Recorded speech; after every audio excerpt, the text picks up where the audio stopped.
కార్తిక్. నేను జడ్పేట్ high school Tadivalasa నందు 10వ తరగతి చదువుతున్నాను. నేను మహాత్మా గాంధీ గారి ఏకపాత్రాభినయాన్ని ప్రదర్శించాలనుకుంటున్నాను.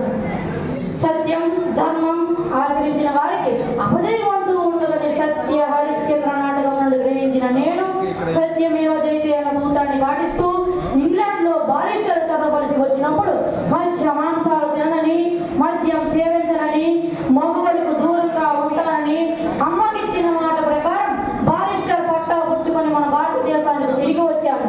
దైవ సమానులై నా అరణాభరణ చూసుకునే తల్లిదండ్రులు మరణించారు.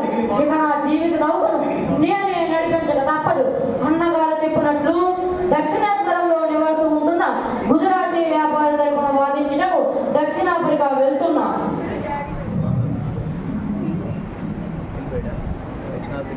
ఓహో, ఏమిటి అరాజకం, ఎంతటి వర్ణవ్యవస్థ! అల్పసంఖ్యాకులై ఉండి కూడా ఈ తెల్లవారు అధిక సంఖ్యాకులైన నల్లవారిని, భారతీయులను బానిసలుగా చూస్తున్నారే. వారి తరపున వాదిస్తున్న నన్ను కూడా కూలి బారిస్టర్ అంటున్నారు. మన సంప్రదాయమైన తలపాగా ధరించి కోర్టులో వాదించరాదుంటున్నారు. మెజిస్ట్రేట్ టికెట్ కొన్నా మొదటి తరగతి రైలు పెట్టిలో నల్లవారు ప్రయాణించరాదని నిబంధనలు విధించారు. నన్ను సైతం మొదటి తరగతి రైలు పెట్టి నుండి వెళ్ళగొట్టారు. స్వయంగా వర్ణ వ్యవస్థ అవమానాన్ని చూసిన నేను నా ఉపాధి కోసం పాటుపడే కంటే ఈ వ్యవస్థను అరికట్టకు శాంతియుత పోరాటాలు సాగిస్తాను. గొప్ప విజ్ఞానం నలిగిన దాంట్లో నడవదు, నూతన మార్గాన్ని అన్వేషిస్తుంది అంటారు కదా. ఈ వర్ణ వ్యవస్థపై నూతన రీతిలో సత్యాగ్రహాలు నిర్వహించేలా, ప్రజలను ప్రేరేపించి విజయం సాధించేలా చేస్తాను. ఓ భగవంతుడా, నా ఈ నూతన సత్యాగ్రహ మార్గాన్ని ఆశీర్వదించి ఈ నల్లవారికి విజయం చేకూర్చావు. కృతజ్ఞతలు. నా దేశానికి తిరిగి వెళ్తున్నా. నా జన్మభూమి పరాయి పాలనలో మగ్గిపోతూ ఉంది. భారత మాత దాస్య శృంఖలాలను త్రించుటకు ఎందరెందరో మహానుభావులు కృషి చేశారు, కృషి చేస్తూ ఉన్నారు కూడా. కానీ శతాబ్దాల కాలంగా పాలన కొనసాగిస్తూ ఉన్న రవి అస్తమించని ఈ బ్రిటిష్ సామ్రాజ్యవాదులను తొలగించిన అంత తేలికైన పని కాదు. దీనికై ఒక నిర్మాణాత్మక కార్యక్రమం రూపొందించాలి.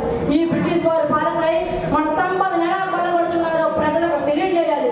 రత్న గర్భగా పేరుంది ఈ బ్రిటిష్ అధికారి థామస్ రోచే ప్రపంచ ఖజానా ట్రెజరీ ఆఫ్ ది వరల్డ్ గా వివరించబడ్డ ఒకప్పటి భారత ఔన్నత్యాన్ని నేటి దుర్భర పరిస్థితులు ప్రజలకు తెలియజేసి దీనికి కారకులు ఎవరన్న విషయాన్ని ప్రజలకు అర్థమయ్యేలా వివరించాలి.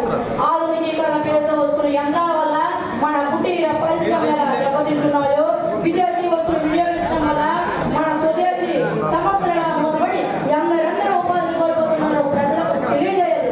విదేశీ వస్తువు బహిష్కరణ గావించేలా ప్రజలను ప్రేరేపించాలి. మన దేశం నుండి ముసరులను ఇంగ్లాండ్కి తరలించి అతడి వస్తువులుగా మార్చి వాటిని మరలా మన దేశంలోనే అమ్ముతూ భారతదేశాన్ని అంగడిగా వాడుకుంటూ దిగుమతి సుంకాలతో మన ఆర్థిక వ్యవస్థను ఎలా చిన్న భిన్నం చేస్తున్నారు ప్రజలకు తెలియజేయాలి. ఈ బ్రిటిష్ వారికి వలస రాజ్యాల ప్రజలపై సాగుతున్న ప్రేమను కనబరుస్తూ మసల కన్నీరు కారుస్తూ ఉన్నారు.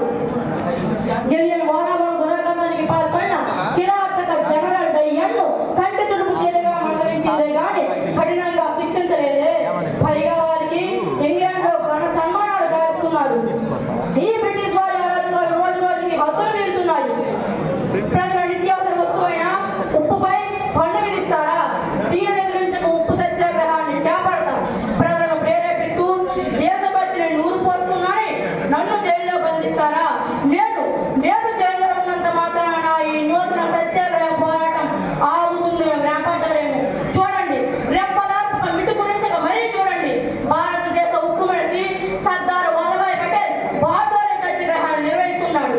ఆంధ్ర శివాజీ పర్వతనేని వీరయ్య చౌదరి గారు పన్నుల ఎగవేత ఉద్యమాన్ని శాంతియుతంగా కొనసాగిస్తున్నారు.